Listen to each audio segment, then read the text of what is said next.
Welcome back. We hope you missed us. This is your breakdown of Macbeth by mocks.ie.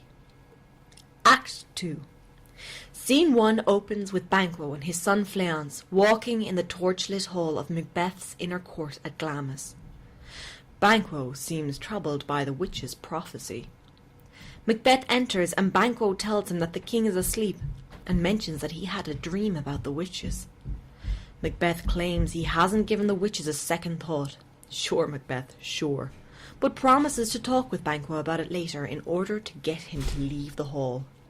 Left alone, Macbeth has a vision of a dagger floating in the air in front of him, with its handle pointing towards his hand and the tip aiming towards the room where Duncan sleeps. He tries to grasp the weapon and fails. The dagger turns red and he claims it is an extension of his own bloody thoughts and that he is resolved to carry out the murder. A bell tolls, Lady Macbeth's signal that the chamberlains outside Duncan's room are asleep, and Macbeth strides towards the room. It is in this scene which Macbeth delivers the famous line. "Is this a dagger I see before me, the handle towards my hand? Come, let me clutch thee. I have thee not, and yet I see thee still." As soon as Macbeth hears the bell tolling, he recognizes the signal and says, "I go, and it is done. The bell invites me. Hear it not, Duncan, for it is a knell that summons thee to heaven or to hell." Scene 2 begins immediately as Lady Macbeth enters when Macbeth leaves. We see just how bloodthirsty she is as she talks about how she drugged the chamberlains and imagined her husband killing the king. Suddenly, Macbeth cries out from the room and she panics, wondering what could have possibly gone wrong. Macbeth comes out covered in blood, however, and says that the deed is done. He's badly shaken and tells her that the chamberlains awoke during. Lady Macbeth tries to steady her husband by getting him to focus on framing the chamberlains, but she realizes that he forgot to leave the daggers in the room. Despite her berating, he refuses to go back in with them. Lady Macbeth has no time for this. She takes the daggers in, smears them with blood, and plants them on the chamberlains. While she's gone, Macbeth hears mysterious knocking and despairs over the amount of blood on his hands.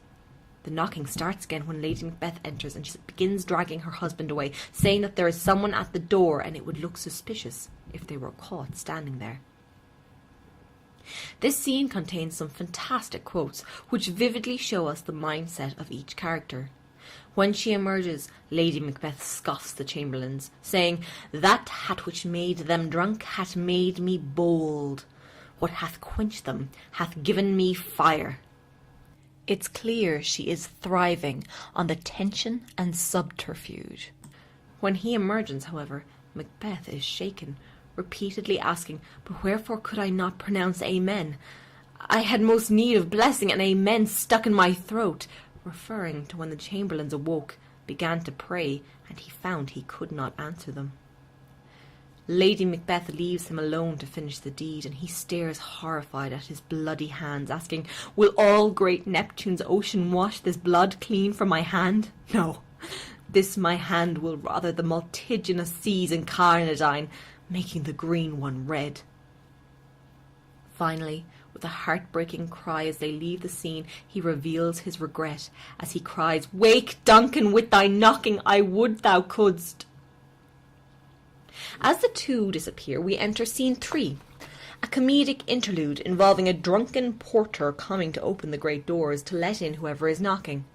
He opens the doors to Macduff and Lennox, who complain about his slowness to answer, but the porter replies that he was up late carousing and rambles on about the effects of drinking on the body and the sex life.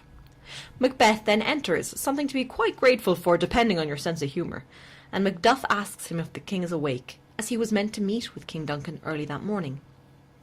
Stiffly, Macbeth tells him that the king is still asleep, so Macduff enters the king's chambers to wake him. While he is gone, Lennox talks of the strange storms the previous night and how screams were heard. He tells of a little earthquake and that the fire in his heart blew out. Suddenly, Macduff shouts that someone has murdered the king. Macbeth and Lennox run inside, and while they are gone, more people arrive from different parts of the castle, roused by Macduff's shouts. Lady Macbeth was the first to arrive, and she laments that such a thing could have happened in her house. Malcolm and Donalbain are the last to awake, and are informed that the chamberlains were found with bloody daggers. Macbeth declares that he murdered the two chamberlains on the spot. Macduff doesn't seem to be buying it, but as Macbeth explains that his fury at Duncan's death was so great he could not control himself.